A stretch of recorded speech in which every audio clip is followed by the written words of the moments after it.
I'm always of view that the victim needs to make sure they're safe and to know that it's going to be a journey, so they need to be safe, right? So for me, the victim must always be safe. So, and also to know that whatever the abuser is saying might not be the truth. So I think they need to go for therapy, actually, before even we talk about the abuser. But the victim needs to go for therapy to make sure that they can stand whatever it is the abuser comes at them with. Well, we'll leave it there. Thank you so much. As usual, very insightful conversation. I think we could go longer, but unfortunately, we've run out of time. What are your closing sentiments in this regard? Victims out there, please make sure to know that abusers are not for you to heal.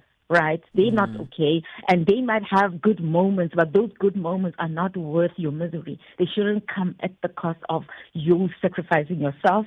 So please take care of yourself and seek that help. Clinical psychologists are available out there in the public sector, in the private sector. Prioritize, put yourself first and do the healing so you can thrive in spite of what has happened to you. And abusers also seek help.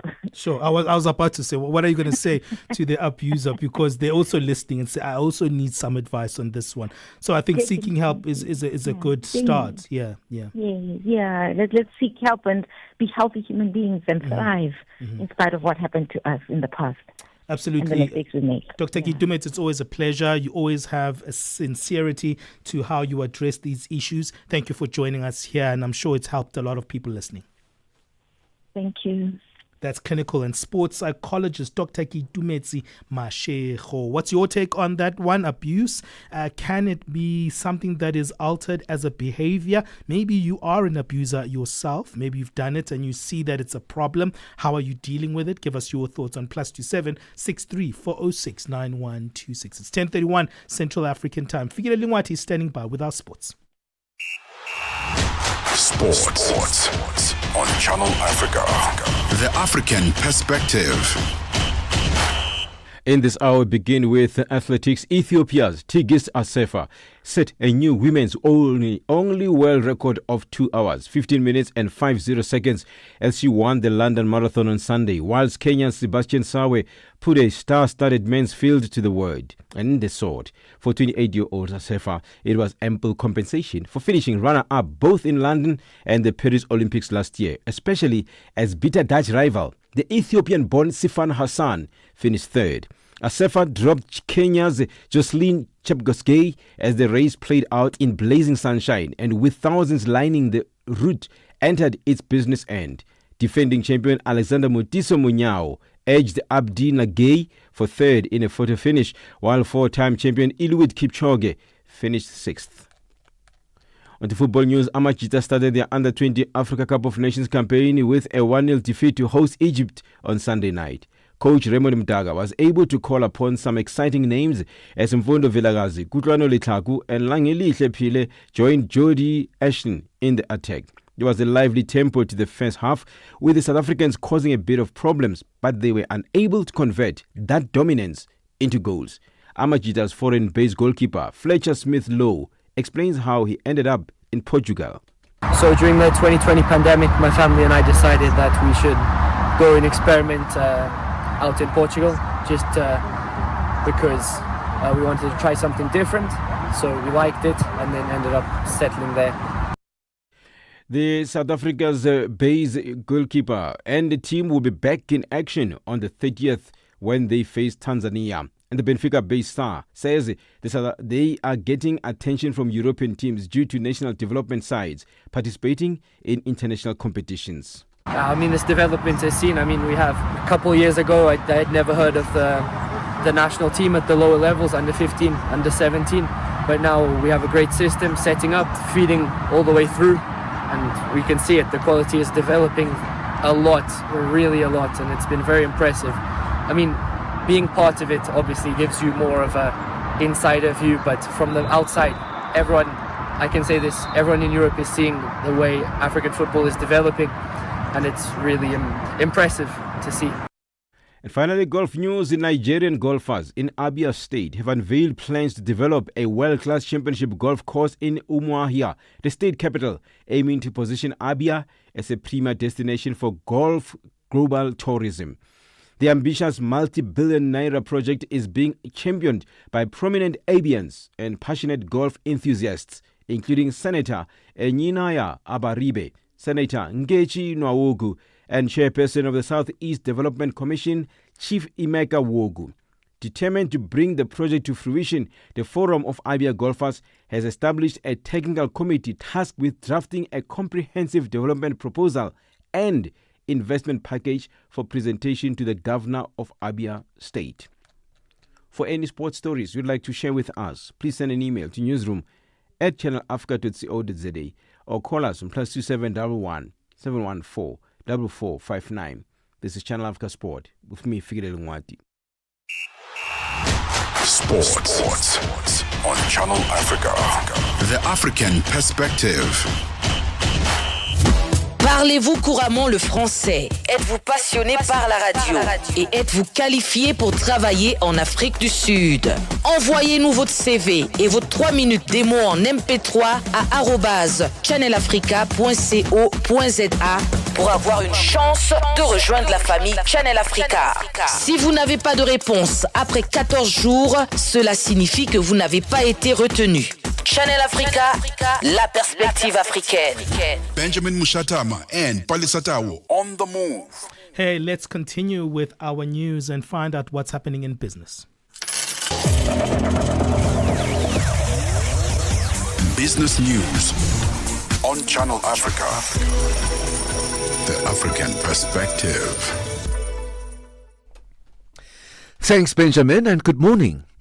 Ethiopia says it expects to reach a preliminary agreement on the third review of its $3.4 billion loan program with the International Monetary Fund early this week and cease formal debt talks with bondholders starting in summer. The East African nation, which struck a 4-year, $3.4 billion program IMF deal last July, is in the midst of a far-reaching reform push, including the flotation of its birr currency and a push to get its debt restructuring over the line.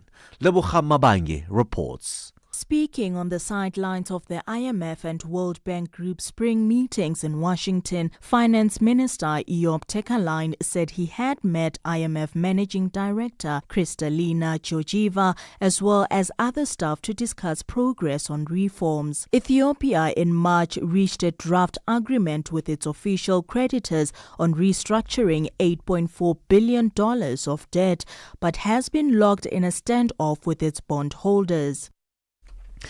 The International Monetary Fund Africa Director Abebe Amro says sub-Saharan African economies should work to increase their domestic revenue collection to avoid taking on debt amid turbulent global conditions. Abebe also says that there is a period where maybe relying on debt financing is not the right way to do development. He, however, says the region's economy is likely to expand by 3.8% this year. The Dubai Chamber of Commerce has taken a trade visit to Angola and Mozambique as part of the Chamber's New Horizons initiative. The Dubai-based and Angolan Mozambique-based companies will explore possible trade partnerships. The Chamber says it is committed finding non-oil trade opportunities in these two countries. President and CEO of Dubai Chambers, Mohammed Ali Rashid Lutar. This mission was concentrating on Portuguese-speaking African countries. Angola and Mozambique witnessed very healthy growth in terms of bilateral trade between Dubai and both countries. When it comes to Mozambique, the trade increased by more than 47% year to year, and we witnessed even healthy trade increase in terms of statistics between Dubai and Angola. Financial resilience remains a pressing concern in South Africa, where many citizens continue to grapple with the debt, limited savings and the rising cost of living. At a financial dialogue hosted by Momentum in Johannesburg, South Africa, industry leaders unpacked why seeking tailored financial advice is more urgent than ever. Research Director at the Bureau for Market Research, Professor Carl van Aard. A lot of people feel that they're very financially vulnerable. They feel that they should ensure that there's emergency savings available for them. that also that there's risk mitigation. Another thing that came out quite a lot was that people indicating the importance of having money for funerals, for burials, that also the incredibly high levels of indebtedness. British stocks rose as markets responded positively to signals of easing tensions in the US-China trade dispute, while better than expected British retail sales data further bolstered investor sentiment. The blue chip FTSE 100 index was up 0.7%, putting it on track for 10 consecutive winning sessions and second straight week of gains. Meanwhile, the domestically focused mid-cap index gained 0.4%, positioning itself for a third consecutive weekly advance. $1 in Nigeria is trading at 1,000 naira 608. Botswana 13.62. Kenya 128 shilling 449, and Zambia 28 kwacha 16. The BRICS countries, Brazil, the dollar there will cost you 5 real 68. Russia 88 rubles 46. India 82 rupees 61. China 7 yuan 28, and in South Africa the dollar will cost you 18 rand 65. $1 is trading at 75 pence to the British pound and 87 to the euro. Looking at commodities, gold is trading at $3,081 and platinum is at $966 per ounce. The price of Brent crude oil is at $66.28 a barrel.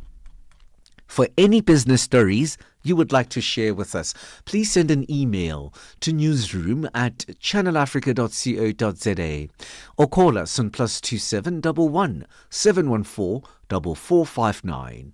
For Channel Africa Business in Johannesburg, I'm Tabisolo Hugu.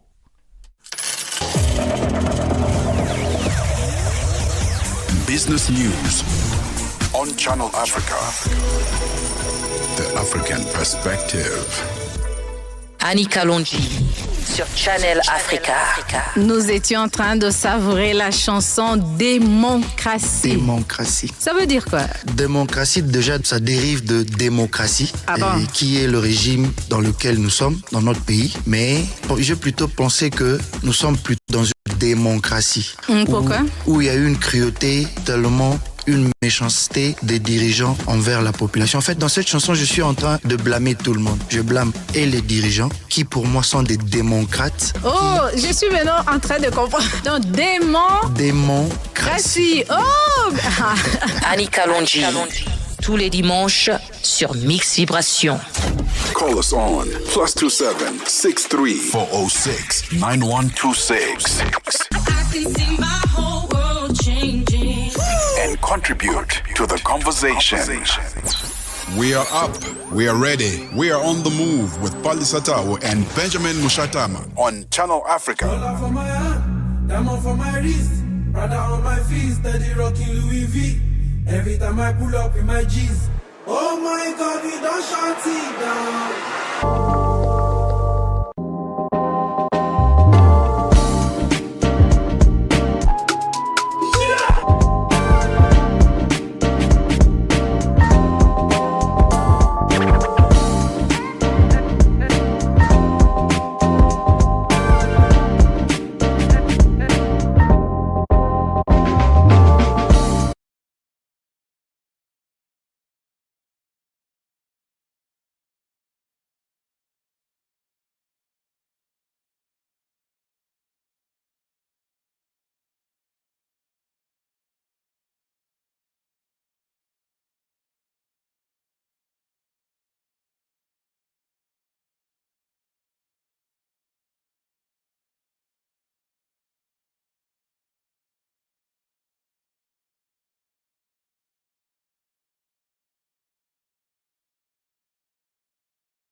is titled Shut Down. It's taking us to 10:45 Central African time. We've got an interesting social media story, especially when it comes to marketing trends. Consumers are more likely to engage with content from sources they perceive as authentic and knowledgeable over a faceless brand. Influencer marketing works because people are more likely to trust recommendations from someone they admire or relate to, even if they know it's a sponsored post. They see the influencer's endorsement as an implicit stamp of approval. Now, what they call this is parasocial interaction, where the audience feels a personal connection to the influencer, even though that relationship is mostly one-sided. Well, to chat on this, we're joined by Murray Lake-Webb, Fluential co-founder, and we're going to be speaking about the psychology of influencing and how influencers can ensure that their influence is ethical, beneficial, and sustainable. Murray, welcome on the show. Thanks so much for having me, Benjamin. Let's define an influencer. I know it's changing over time, and I think that definition is expanding in many ways. How do you define an influencer? Yeah, I mean, it's been something that's, I guess, always been around. You know, people have always centered around storytelling, and the people who are the guides, you know, that make sense of the world are the people that shape people's perceptions and their view of the world, and as a result, they have influence over, the followings that they garner. So I'd say, you mentioned a very good point. It is changing, and I think the nature of social media and all the digital exposure that we have is definitely changing our perception about what that is. But I guess really at its heart, it's someone that you trust, that makes authentic content, that helps you understand the world, and that you aspire to be like. So, there'll be certain social cues, certain products, certain experiences that person enjoys and shares with their audience, and their audience aspires to live a life very similar to that. So they're a guide that sort of helps them into experiencing a different part of life, and then they might take up some opportunities that person ends up talking about. Murray, what is the relation between authenticity and relatability when it comes to influencers? There's a great book that's called The Psychology of Money by Morgan Housel. I read that last year, and it definitely sort of unearthed a lot of the feelings that you have about money, but you've never really been able to put your finger onto them. And, I just thought about the industry that we find ourselves in with regards media and social and influence. And I thought, there's a lot of elements around the psychology of influence that actually are, very related to that of money. And you touched on a point there around authenticity, which is pretty key. So if you have to break down the psychology of influence, really at its core is trust and authenticity. If you don't have that, you really can't, be taken as a credible source for information, and there's no way to kind of long-term sustainability of a conversation if you're looking to make a fast buck. Yeah, that's interesting. Let's talk a little bit about why we're having the conversation today. It seems like there is a trust factor that is in a positive light, because it seems like influencers are actually closer to certain audiences, and audiences actually trust their credibility. Yeah, and I think if you look back a couple of years to traditional media, that really shaped the nature of advertising. And when you had radio and newspaper, as the channel in which you reached an audience, brands could say what they wanted. Newspapers could say what they wanted. And there was very little recourse or very little judgment. So, we kind of took it as gospel that what was being printed in the paper was what we could believe. Mm-hmm. But now the nature of the internet is that you can have a conversation, that people can unlock the kind of the real life experience around a particular product or brand, and then the truth is revealed. So the nature of the way that we consume information has changed, and as a result, brands can't just say we're the best, we're the coolest, we're the hottest. that conversation, actually, the narrative belongs to the people that experience that brand, and they will have sway over it, far more so than a brand. So it's meant that we've changed the way that we consume our content and our information. And as a result, we are a lot more reliant on these people that are helping us make sense of the world. So whether they're influencers, celebrities, or I'm starting to take a shine to sense makers, are the people that are helping us really understand, what the truth of all of this is that we are exposed to every day, and what we should follow and what we shouldn't. But I'm sure there are some touch points to actually go through in terms of how do you actually get that particular credibility as a content creator, as an influencer, to get that trust that you actually are garnering from those who are following you. Absolutely. So the nature of the content that you're producing should be authentic.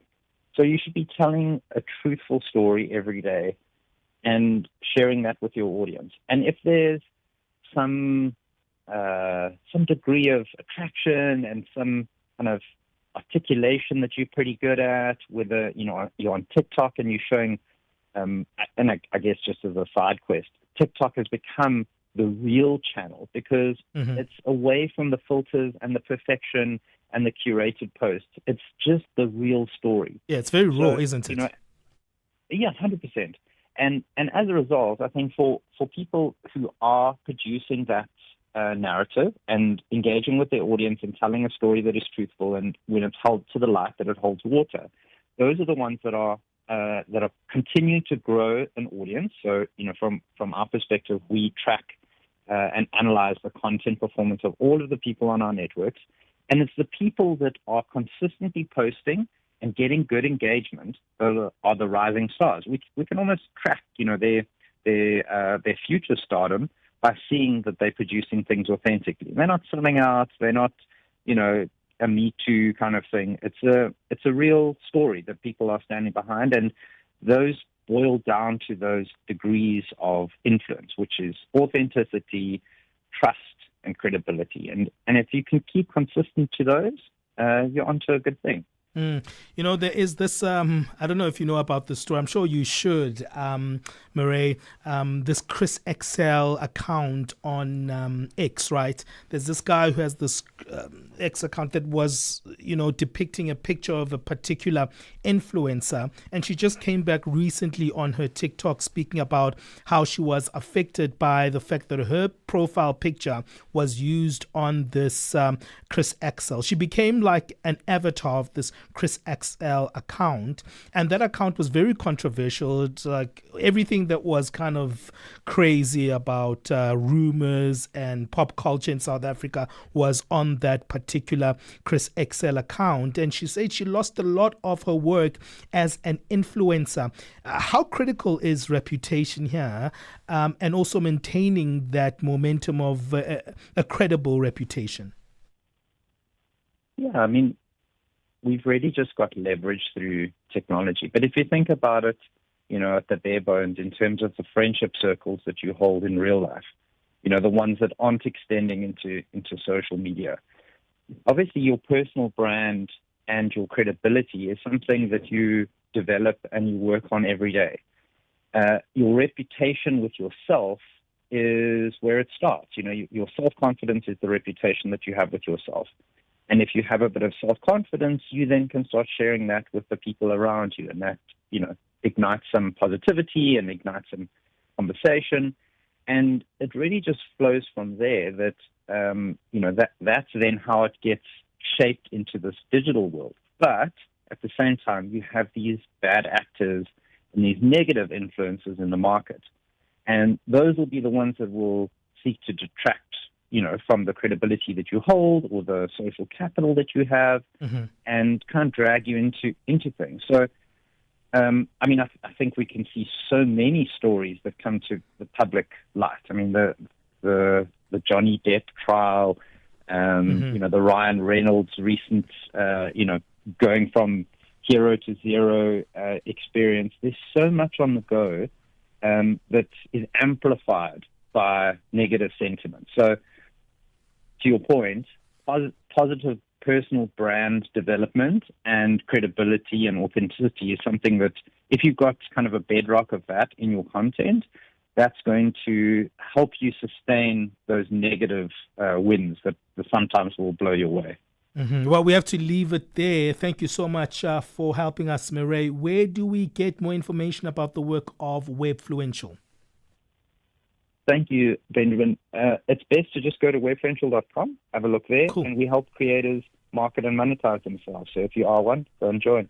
Hey, thank you so much, Mireille, for joining us. That's Mireille Legg, Webfluential co-founder. We're speaking about the psychology of influencing and how influencers can ensure that their influence is ethical, beneficial, and sustainable. What's your take on that one? Hey, we have our live feed up now. We had a little bit of a problem earlier on, but definitely you can check us up on our social media platforms. Remember, we are on our Instagram, and that handles at Channel Africa One. Our Facebook page is simply titled Channel Africa. I see you, Austin Deleman, Cree, Maloya. I see Frank Ngombe as well on our live feed. Thank you for visiting us. Sylvester Staliona, Frank Ngombe, Honorable Eric Julius Kampai is there. Hey, don't just watch us there. Let us know where you are listening from and also contribute to some of the questions we were asking earlier on. Hey, our debate earlier on was around marriage and how much it costs. Do you think it's getting a little bit more expensive? Do you think that we are struggling in terms of, maintaining that status quo? Or it just depends on the couple? Should we just give that cost to the couple? If they want a small wedding, it's fine. If they want a big wedding, well, they have to carry the costs. What's your take on that one? Do you think African weddings are getting a little bit more expensive? Give us your thoughts. And in that live feed, hey, don't forget to let us know where you're listening to us from the continent. Let's go back to the music. This is Ngiyeza, a wonderful, wonderful singer by the name of Lwa Ndlunkulu.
the African perspective.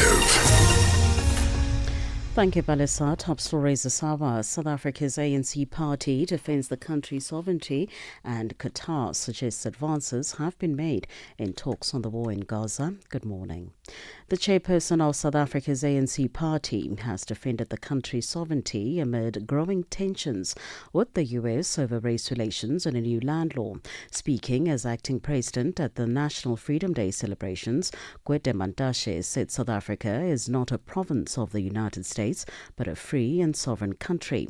US President Donald Trump has hit out at South Africa's new expropriation law, signing an executive order in February stating it was a means to which the government could seize ethnic minority Afrikaners' agricultural property without compensation.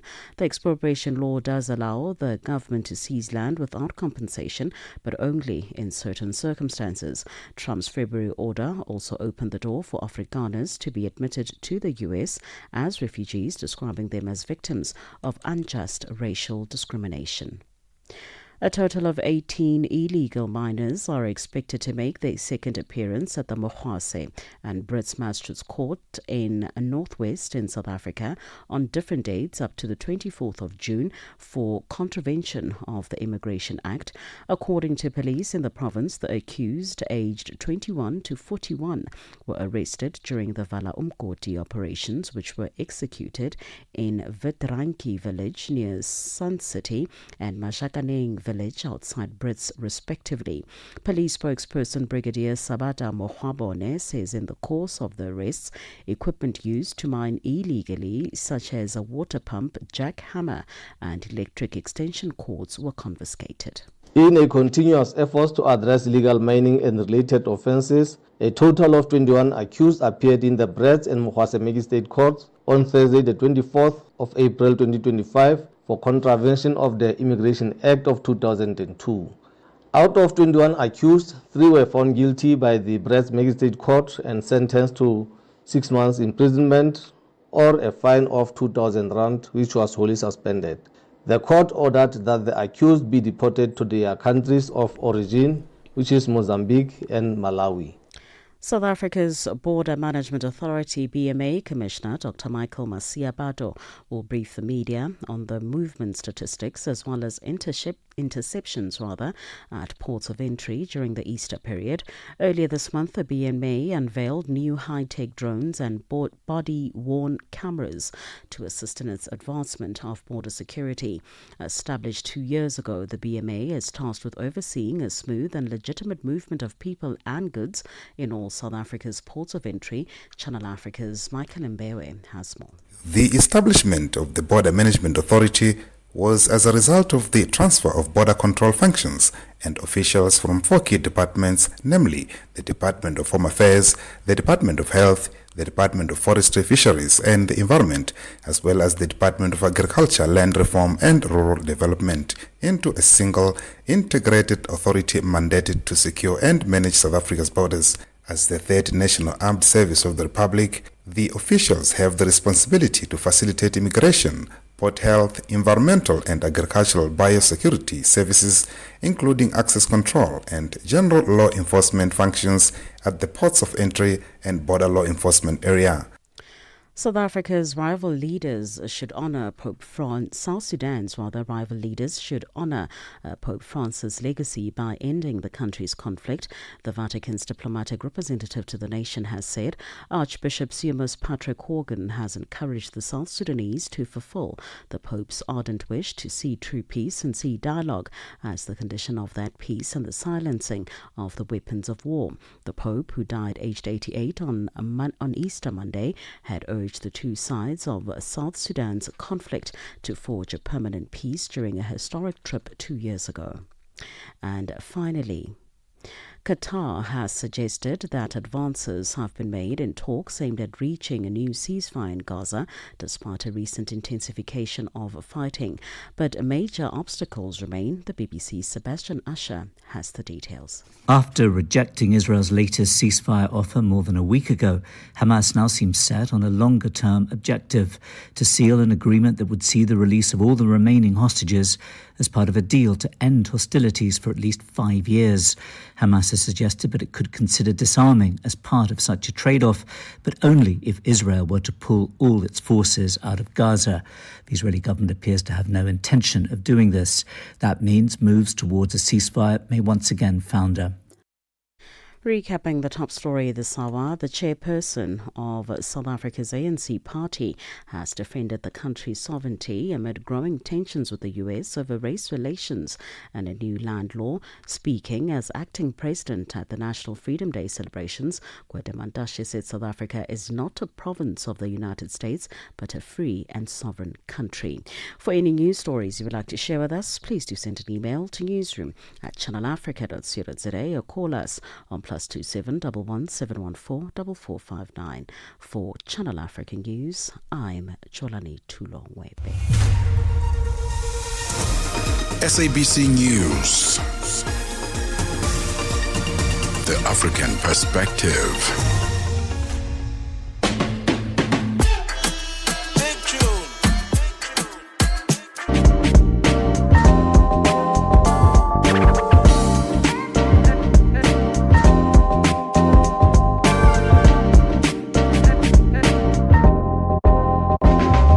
You are listening to us on DSTV Channel 802, OpenView 628, and on www.channelafrica.co.za. Thank you, Joalane, for that update. She'll be back with you another time. She's just wrapped up the morning news for us, but we still have our business news coming up and also our sports update. Ralph Kachombo, Frank Ngombe, Awalu Osman watching us from our live stream. Remember, you can still do that. Most people are doing it on our Facebook page, but also we've got the option of Instagram where you can watch that live stream. I would love to hear from you. Where are you listening to Channel Africa from? We've been actually getting a few surprises of where people are watching and listening to us from. So do that the same. Tell us, where are you listening to us from? Hey, we were just having a very interesting conversation earlier on as part of our debate today, and we were speaking about how expensive our weddings have become, and we had a huge debate. I don't know which side I stand,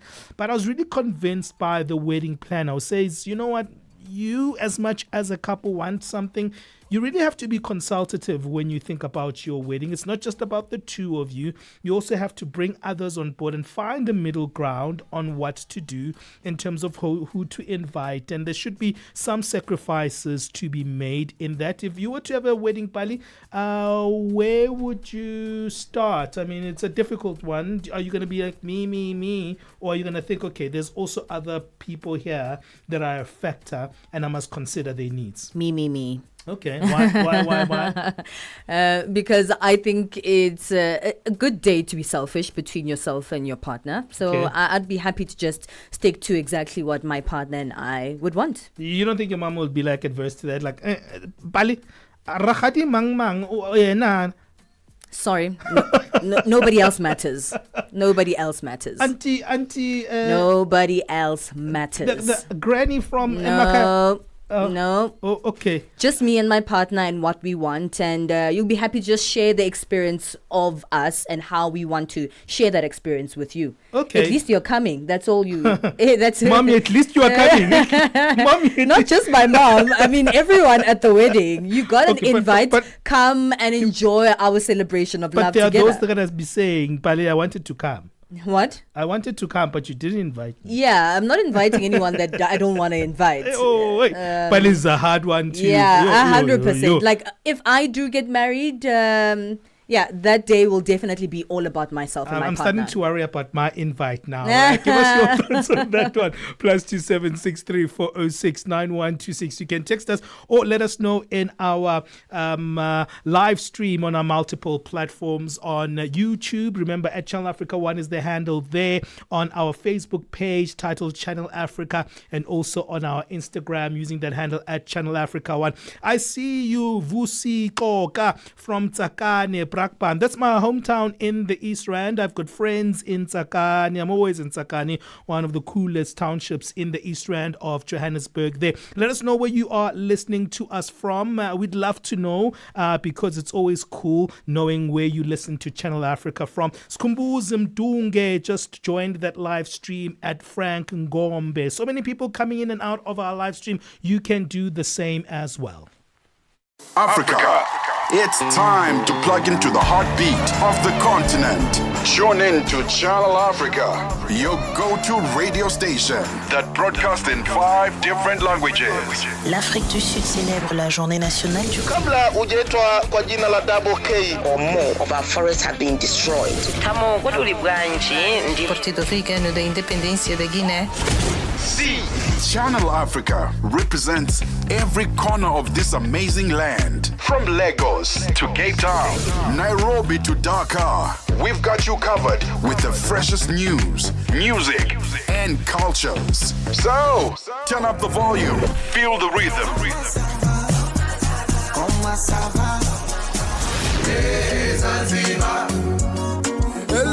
Enjoy the conversation. Channel Africa, the African perspective.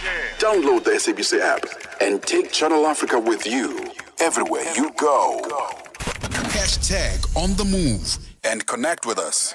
Hey, it is our Freedom Day edition of On the Move today. We're broadcasting live from our Johannesburg studios, and whenever you're watching us on the continent, let us know where you are listening from on that live stream. Let us know. As I mentioned earlier on, we heard from Vusi Koka, who's listening from Tsakane, Brakpan in the East Rand of Johannesburg, South Africa. Hey, we also have our TikTok feature coming up a little bit later. Palesa always knows what's happening on TikTok, and it's always interesting things that actually a little bit of showing who we are on social media and how we behave. So looking forward to that TikTok feature a little bit later. But now it's time for us to look at a little bit of a health story, and it's our nutrition and fitness feature. Do you find yourselves dealing with bloating, cardiovascular concerns, weak bones, low blood pressure, mental health issues, weight management struggles, or even diabetes? If you answered yes to one or more of these, the solution could be as simple as a daily cup of yogurt, Just that simple. Can you imagine? According to nutrition experts, regular consumption of dairy with live cultures has been linked to improved outcomes, helping you live longer and feel better. To speak about this, we're speaking to Leanne Kieza, who is a head of public and regulatory affairs at Danone Southern Africa. Leanne, thank you for joining us. Good morning, Benjamin. Thanks so much. Yogurt, hey? Yeah, you got to believe it. Are you not saying this because you work at a yogurt company? Now, I do work at a yogurt company, and that's a very good question. But remember, this yogurt company is extremely invested in developing new science around the topic of live cultures and biotics. And in fact, it's one of our commitments as part of the mission to deliver health through foods to make sure that we're uncovering all the possibilities and science of how different live cultures and biotics can actually be consumed to yield different health outcomes for consumers. Okay. And so Let's slow things down, Leanne. Let's speak about what are these live cultures, because I don't want us people to think that it's something of a Pantsula dance that we're speaking about. We're speaking about something different from what we know as culture. So tell us a little bit about what these cultures are. Yeah, sure. So, I mean, live cultures and the topic of fermentation, these are two things that South Africans actually intuitively know well, because it's a traditional way of preparing our foods is through the process of fermentation. So what it means basically is that if you have milk as an ingredient, we add active bacteria.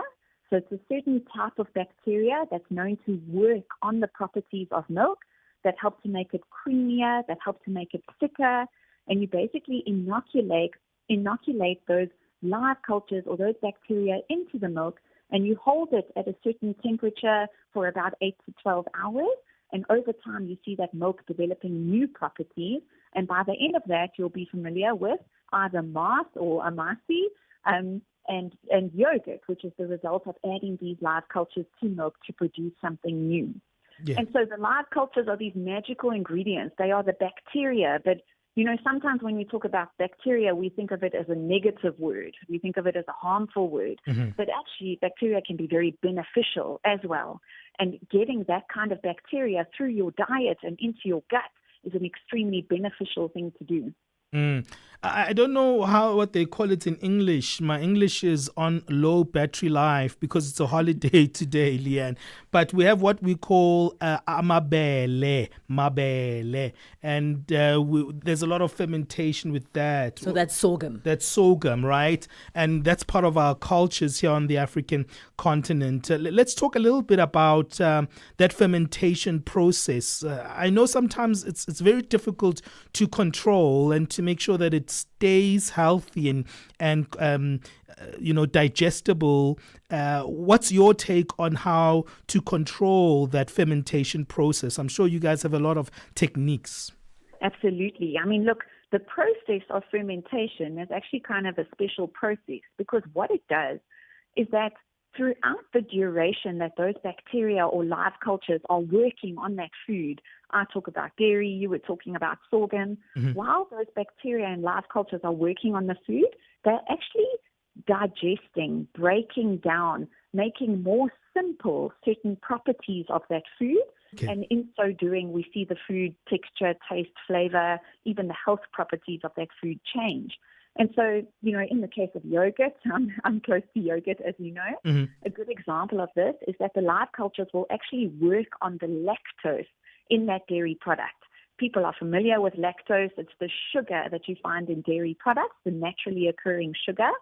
And because we have quite a high prevalence of lactose intolerance in South Africa, people think that they need to avoid dairy foods altogether. But what they don't realize is that the live cultures, the bacteria, actually digest and break down the lactose as part of the process of fermentation.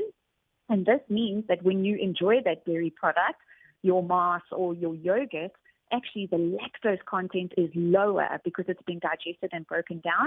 And so even if you have lactose intolerance, you're more likely to be able to tolerate yogurt without getting any bloating or stomach ache because that lactose has been digested. Mm-hmm. And so fermentation overall is a great thing to basically improve the digestibility of foods. It improves the way that your body will be able to digest that food without causing discomfort.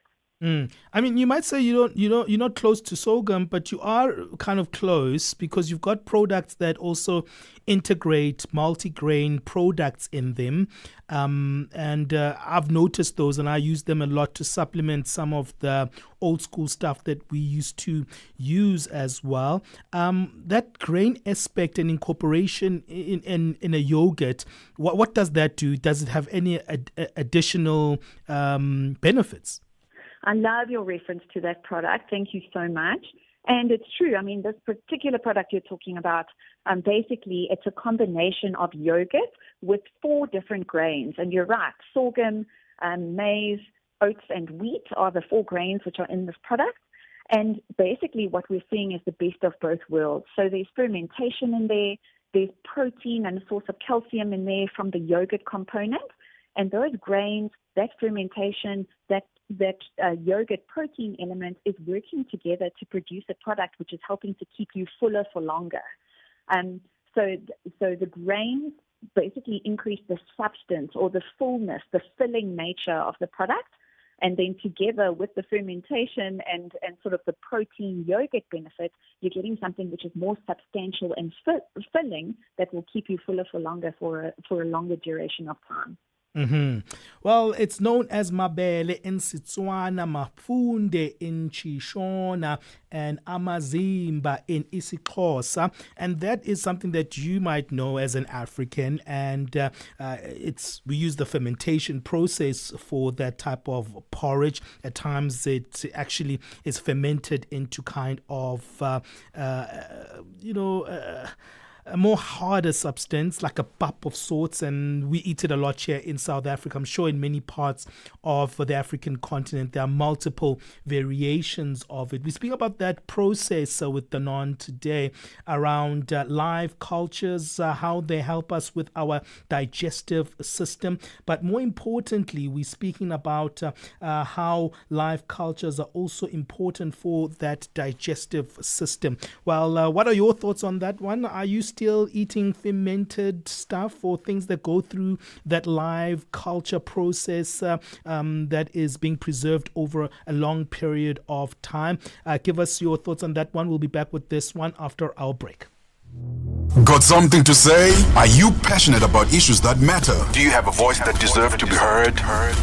Well, we've got the perfect platform for you. Call in or drop us a WhatsApp on +27 63 406 9126 and we will call you back so you could have your say and be part of the conversation. 30 years of age. I just turned 30 on the 15th of November. So that's who I am, It's not just talk. It's your chance to air your views, share your opinion, engage with the community that values your perspective. Follow us on our social media. Visit our website at www.channelafrica.co.za and get ready to share your views on Channel Africa, the African perspective. Benjamin Mushatama and Palesa on the move. Well, we're speaking about the science behind probiotics. We're speaking to Leanne Kaiser, Head of Public and Regulatory Affairs at Danon South African. I want to learn. I think so. I think I can. My mom used to make it, so like the sour one, right? Yeah. Sour amabele. I've never had it in a while since my grandmother passed away. Yeah, you take the sorghum, you mix it with a little bit of flour. You pour boiling water in it, and then you store it in a cool, a sort of it must be cool. A dark, cool area, cool place. Yes. And then you store it there for some time, and then it will start fermenting on its own. Super yummy, man. And then it's so good. It's so good. My grandmother used to make it, and it was best, so good. Especially that porridge in the morning. I know. Brown sugar. Well, Leanne, let's talk about the science behind this. What actually happens to your body when you have some of these fermented products, also known as probiotics? So it's such an exciting science and it's emerging every day, but it's this topic that health begins with the gut, and your gut is the most important place where health begins and ends. So remember that your gut is built up with a community of trillions of microorganisms, tiny baby microorganisms that are not visible to the eye, but they are influencing your health overall. And what we see with the science is that every person is born with a certain DNA, right? You've got your DNA. Usually you're not able to change that. And so your health outcomes, as your parents who kind of donated them to you in their heritage by family genes, becomes yours. But what we see with gut health is that actually this is something that you can influence and change because we have this community of trillions of bacteria. And what we can see is that if that community of bacteria is very low in diversity, so there's not a lot of different types, if there's an overgrowth of harmful bacteria, so like the negative guys in your gut, those things are associated with an increased risk of diabetes, high blood pressure, obesity, and even mental health conditions like depression, anxiety, schizophrenia, and so on. And so what they're seeing is that through your diet, you are able to influence the community of bacteria that are living in your gut to, number one, enhance that diversity. So the more different types, the better. And then number two, to really shift that balance of more positive bacteria in the gut instead of negative bacteria in the gut. Then, as you can imagine, we see this correlation that people with a more balanced, diverse gut microbiome, those more balanced, diverse community in the gut, they are enjoying health benefits. Things like healthy body weight, lower risk of type 2 diabetes, lower risk of heart disease and high blood pressure, and so on. And so in your diet, really there's three key tangible things that you can change that will help you foster this healthy community in your gut. Number one try to eat a source of fermented foods or a source of live cultures every day. These can come, you've referenced some beautiful examples this morning, from our take. Of course, we recommend yogurt as a source of live cultures. So try and get that, literally those live cultures, when you consume them, add to the diversity and well-being of your gut, because they're actually adding healthy bacteria into the gut environment. Very important. The second part is to up your intake of fruits and vegetables. We want lots of lovely plant-based foods in the diet because they're fiber-rich and they give your bacteria something healthy to thrive on and to nourish them and to keep them growing and well. And then finally, whenever you choose a starchy food, do your best to choose a food which has a source of fiber in it, because it's those fibrous pieces in your food that are also serving as fuel for the healthy bacteria in your gut. And just by making those changes to your diet, you enhance your gut health overall, and then we see a whole plethora of positive health outcomes that come as a result of that. Well, how do we choose our probiotics, Leanne? There are also, many probiotic supplements or pills that are available in store. How do you choose whether to take one of those or rather opt for a dairy item? So it's a very important question.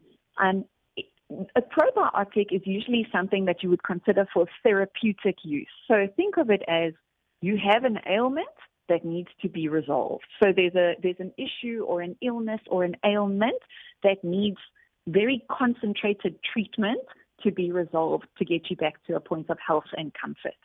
That's where probiotics play a great role. So usually we don't recommend, supplemental probiotics for daily use. It doesn't really have a lot of science to support it. But if you have a specific ailment or a discomfort that you need to solve in the short term, then a nice prescription of probiotics for a particular need can be used. And then aside from that, now you're a person who's, of fairly good health. You've got no particular ailments going on in the gut, but you're hoping to maintain that gut health and promote better gut health overall as a generalist day-to-day movement, just to promote your overall well-being.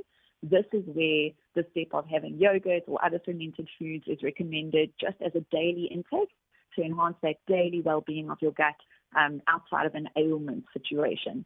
And then overall, you'll see over time that your gut health, because it's improved, you're less likely to endure those incidents of discomfort.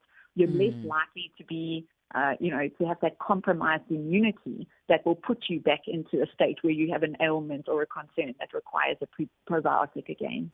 Well, the question here is, can you overdose on probiotics? Is there ever too much? I have to admit that I'm not the expert of supplemental probiotics. Yeah. So it wouldn't be responsible for me to give advice on that part.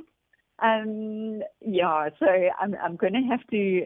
So not sure. I think it's also important to really just check with your own medical professional, I guess. Yes, exactly. Probiotics, because they are there to address an ailment as needed, you want to take those probiotics in consistent application with what your healthcare professional is recommending. And I would definitely stick with that.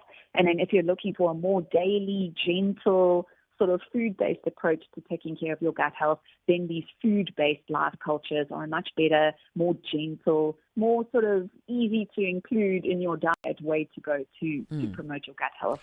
What sort of changes could we see in our bodies, perhaps in our energy, just in our overall being when we start taking our probiotics?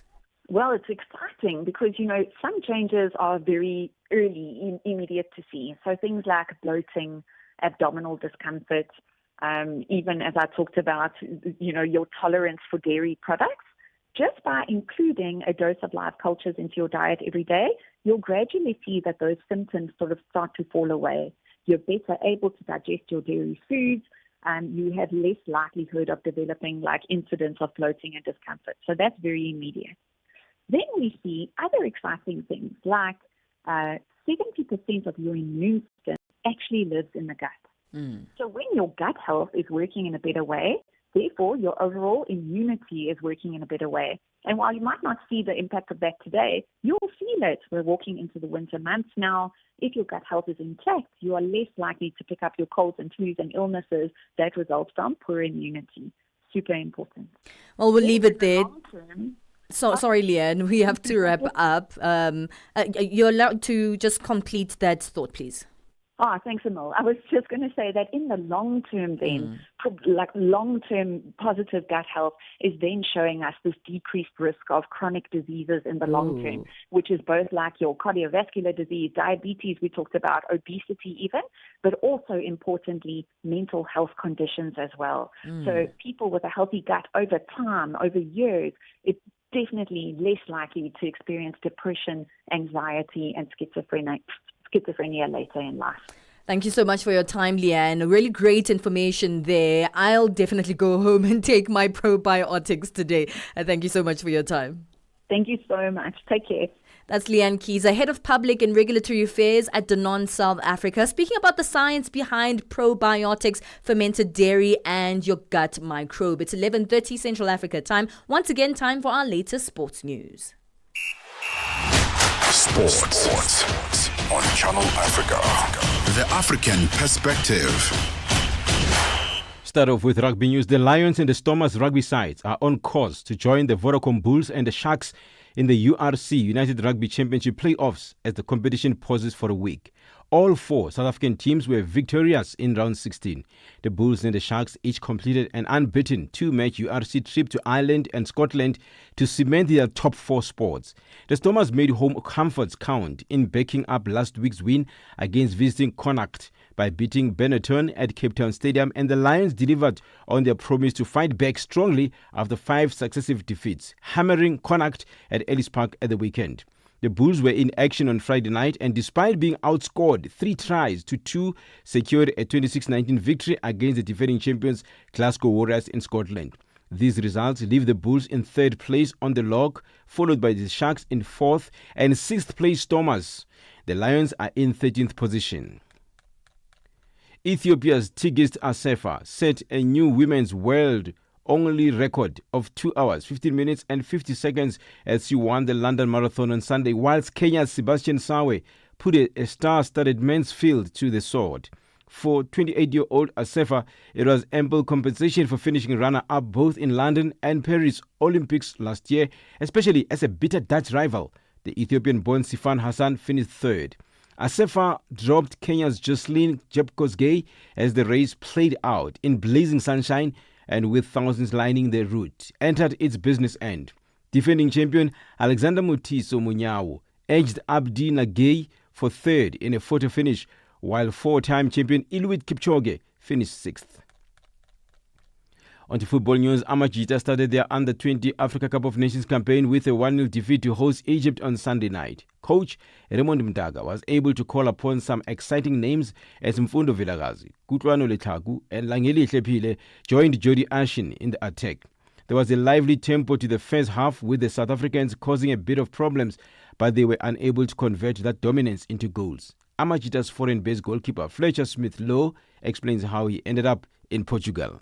So during the 2020 pandemic, my family and I decided that we should go and experiment out in Portugal, just because we wanted to try something different. So we liked it and then ended up settling there.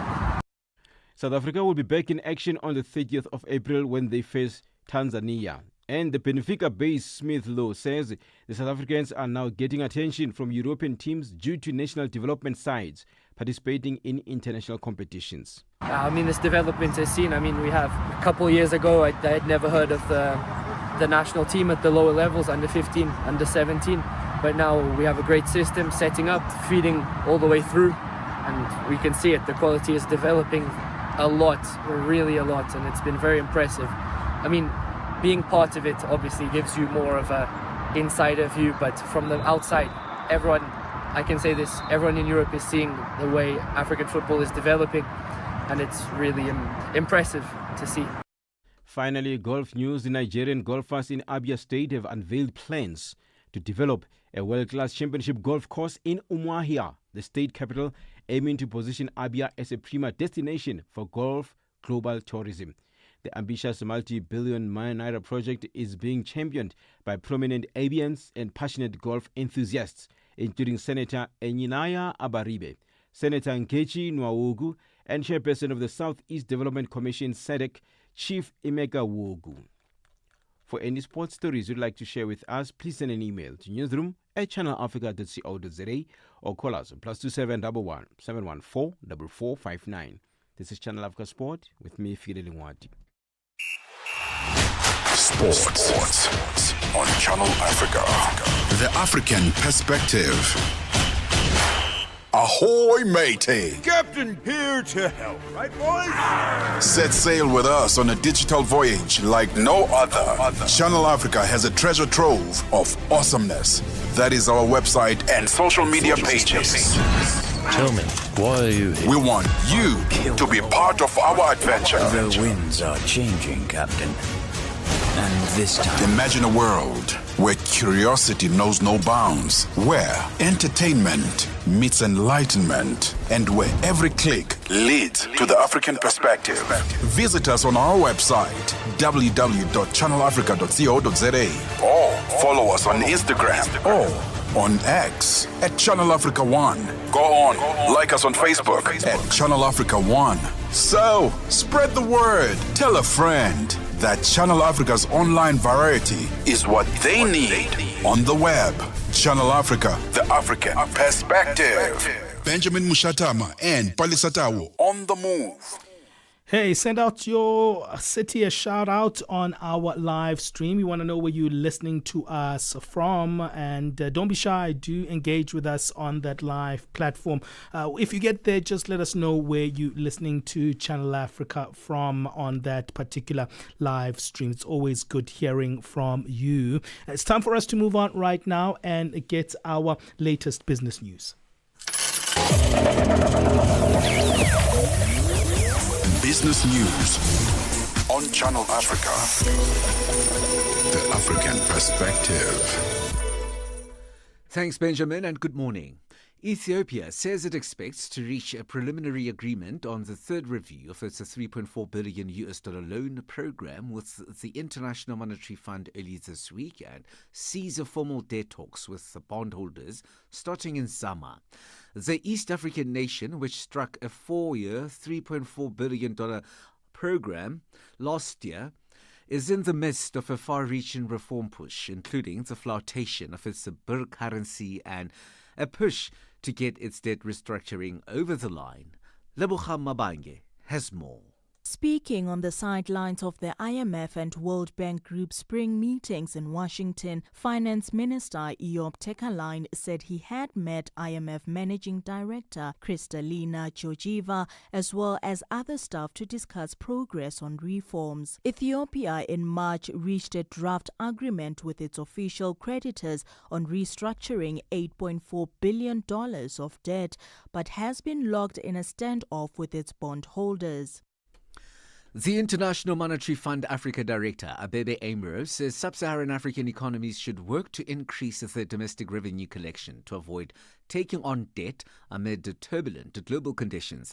Abebe also says that there is a period where maybe relying on debt financing is not the right way to do development. He, however, says that the region's economy is likely to expand by 3.8% this year. The Dubai Chamber of Commerce has undertaken a trade visit to Angola and Mozambique. As part of the Chamber's New Horizons initiative, the Dubai-based and Angolan-Mozambique-based companies will explore possible trade partnerships. The Chamber says it is committed to finding non-oil trade opportunities in these two countries. President and CEO of Dubai Chambers, Mohammed Ali Rashid Lutar. This mission was concentrating on Portuguese-speaking African countries. Angola and Mozambique witnessed very healthy growth in terms of bilateral trade between Dubai and both countries. When it comes to Mozambique, the trade increased by more than 47% year to year, and we witnessed even a healthy trade increase in terms of statistics between Dubai and Angola. Financial resilience remains a pressing concern in South Africa, where many citizens continue to grapple with debt, limited savings, and the rising cost of living. At a financial dialogue hosted by Momentum in Johannesburg, South Africa, industry leaders unpacked why seeking tailored financial advice is more urgent than ever. Research Director at the Bureau for Market Research, Professor Carl van Aert. A lot of people feel that they're very financially vulnerable. They feel that they should ensure that there's emergency savings available for them, that also that there's risk mitigation. Another thing that came out quite a lot was that people indicating the importance of having money for funerals, for burials, that also the incredibly high levels of indebtedness. Global equity markets have held at their best levels in over 3 weeks, reflecting some hopes that the worst of tariff pain is over. But confusion over US trade policy lingered and trapped the dollar. European shares opened higher. US stock futures were mixed, and Asia made fractional gains at the start of an earnings-heavy week and the release of key US jobs data, and is book-ended with elections in Canada and Australia. US President Donald Trump looms large in both. $1 in Nigeria is trading at 1,000 naira 608, Botswana 13 pula 62, Kenya 128 shilling 449, and Zambia 28 kwacha 16. The BRICS countries, $1 in Brazil is trading at 5 real 68, Russia 88 rubles 46, India 82 rupees 61, China 7 yuan 28, and in South Africa the dollar will cost you 18 rand 65. $1 is trading at 75 pence to the British pound and 87 to the euro. Looking at commodities, gold is trading at $3,281 and platinum at $966 per ounce. Brent crude oil is at $66.28 a barrel. For any business stories you would like to share with us, please send an email to newsroom@channelafrica.co.za or call us on +27 11 714 459. For Channel Africa Business in Johannesburg, I'm Tabiso Lohoko.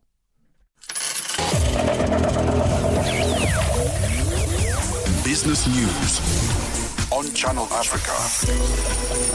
The African perspective. Bonjour à tous.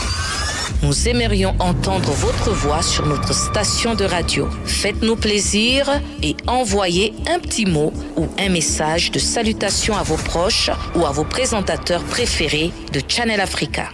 Que vous soyez en Afrique, dans la diaspora ou n'importe où ailleurs dans le monde, nous voulons vous entendre. Envoyez vos messages de dédicace par email à info@channelafrica.co.za ou postez sur notre page Facebook, Twitter et Instagram avec le hashtag dédicace. Vous pouvez aussi nous faire une note vocale sur notre WhatsApp +27 66 408 87 42. If you are an upcoming artist looking to showcase your music to a wider audience, or just looking to promote your music on the radio, we can help. But there are few things you can do to increase your chances of success. 1. Send your music to music@channelafrica.co.za. 2. We require the following information to help you best. Your label, your ISRC code, title of the song, performer, composer, publisher, author, language, genre. These are the things we would like to compose your musical bio. 3. Listen to Channel Africa play your music on the radio. The perfect soundtrack for your day. With Channel Africa and your music, you will never be bored because we play your music. Experience the best African music on Channel Africa, the African perspective. Channel Africa and you have got something in common. The thirst for knowledge.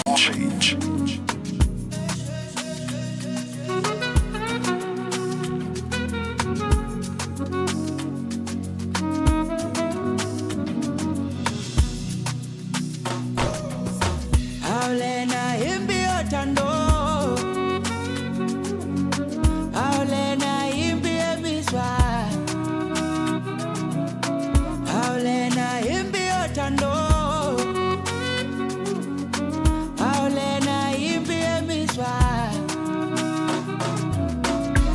Bengicela nje kini Ndingayilamulile ndaba Ndingayilamulile ndaba Eyabantu ababili Bengicela nje kini Ndingayilamulile ndaba Ndingayilamulile ndaba Eyabantu ababili Oh ngithi ungalibalwe dalo Ngathi ngizokuthekela ibhanoyi Timomomo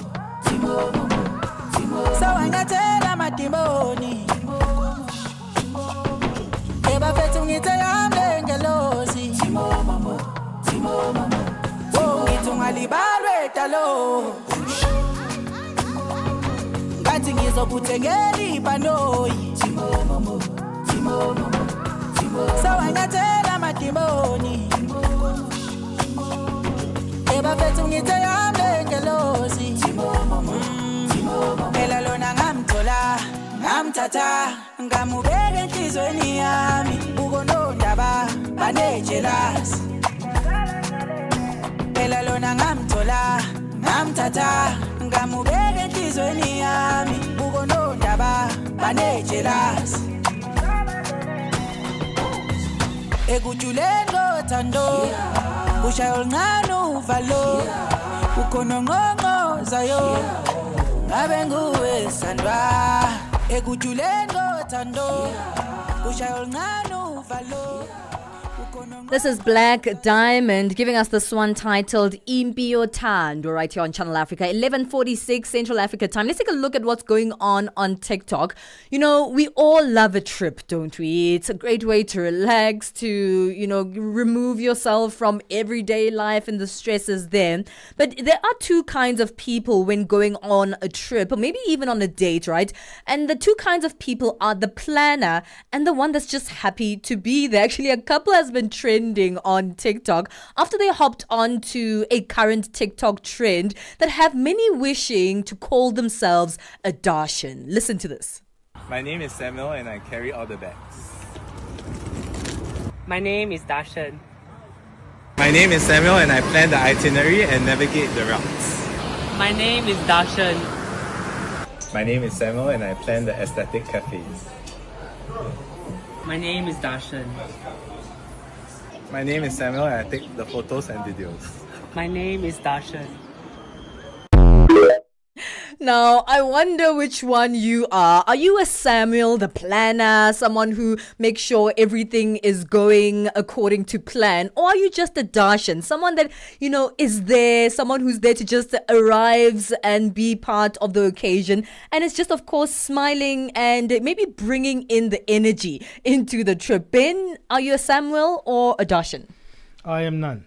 What do you mean? I don't think I'm any of these. So you're not the planner when you go on, you know, trips? I'm spontaneous, so I'm not quite sure if I am a planner. Yeah. But I think I'm more of a Darshan. I'm certainly a Darshan, and I love to be a Darshan. I think everyone at some point would love to be a Darshan. So I'm happily a Darshan in many occasions. There's another one that I also did, definitely still trending on this one. Let's hear this one. My name is Samuel and I pack the luggage with ziplocs.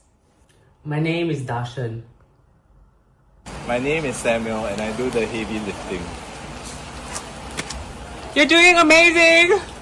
My name is Darshan. My name is Samuel and I check the flight status, the boarding gate, and ensure we do not miss our flight. 10 minutes, let's go. My name is Darshan. But do you know which airport we're at? No. My name is Samuel and I booked the airport transfer. My name is Darshan. Which country are you in? I don't know. I love that. Well, you can check out those videos on TikTok. At KDarshan is the name of that handle. But of course, you can also see the video on our live stream. Which one are you? Are you a Samuel or a Darshan? Darshan is living the nice life. Darshan is living the good life. And that's why I just want to be a Darshan. 11:48 Central Africa time. Join our live stream on our social media platforms. We are at Channel Africa 1 on Instagram and on on YouTube and Simply Channel Africa on Facebook. Yeah, and we see you there, Robert, who's listening to us from Lilongwe Area 23. Shout out to Lilongwe Area 23. That's what I'm talking about. Yeah. I like the way Kenneth is doing it, because he just does say, I'm from Lilongwe. Even the hood that he comes from is like, I'm from Area 23 in Malawi. So that's fantastic. Let us know where you are listening to us from. Shout out your area, shout out your suburbs, shout out your city, wherever you're listening to us from. Let us know on our live stream. Remember, our Facebook page is Channel Africa. The rhythm of Africa, the pulse of the continent. This is Channel Africa, the African perspective. Overnight, if I came inside without a sound, suddenly my life was turning upside down. All that I could feel was pain, and strangers came and took my soul away. Like a deadly hurricane, I know my life will never be the same.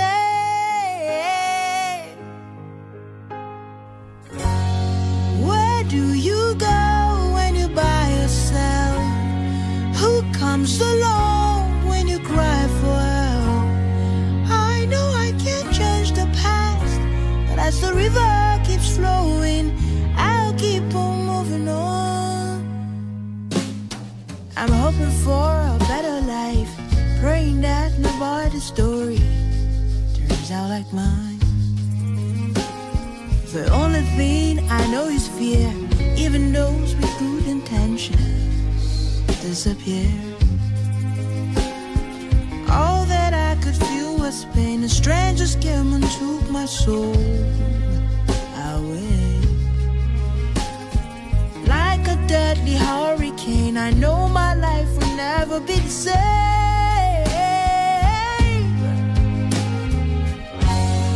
Where do you go when you buy?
That's Asha on that beautiful one. Moving On is the name of that name. And we're about to move on before we say goodbye. Well, taking a look at some of the conversations we had for the day.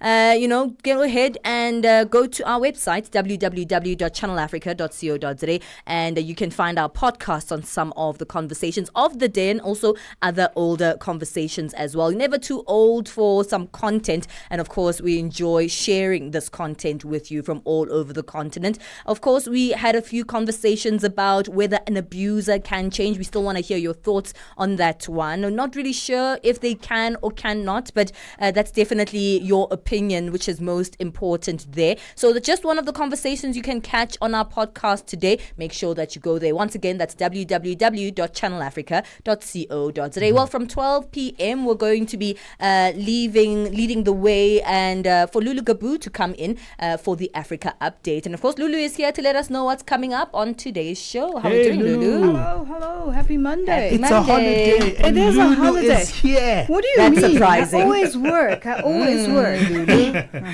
No, just teasing you, Lulu. Happy How's it going? Freedom Day. Yes. We're 31 years in South Africa today as a country. Yeah. Yeah. It's wonderful. It is. Yeah, but it's challenging. Very challenging. Yeah, and things are changing quickly. Things have changed. Yeah. Yeah. All right. So coming up today, we're going to be looking at Uganda and speaking to our correspondent, Mike Arareng, with Uganda having declared an end to the country's latest outbreak of Ebola.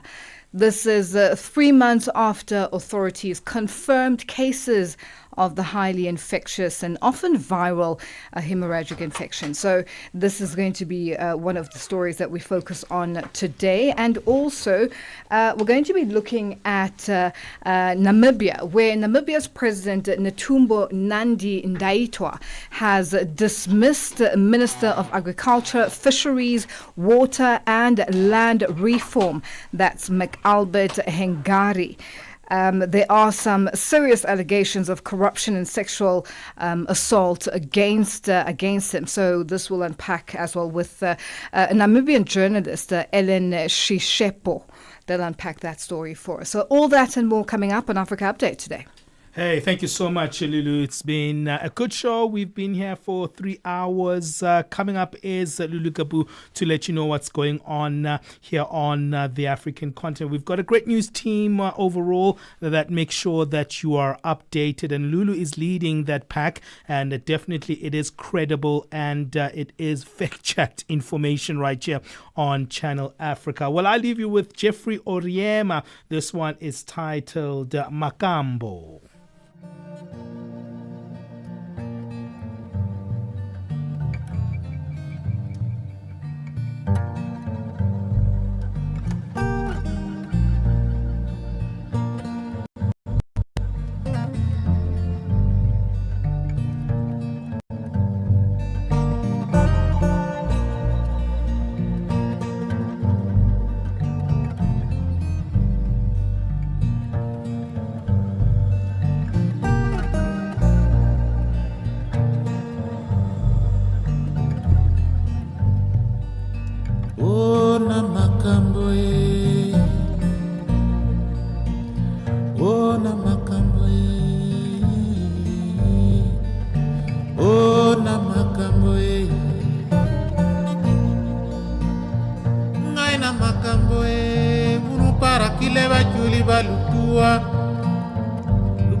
Para que leva Juliba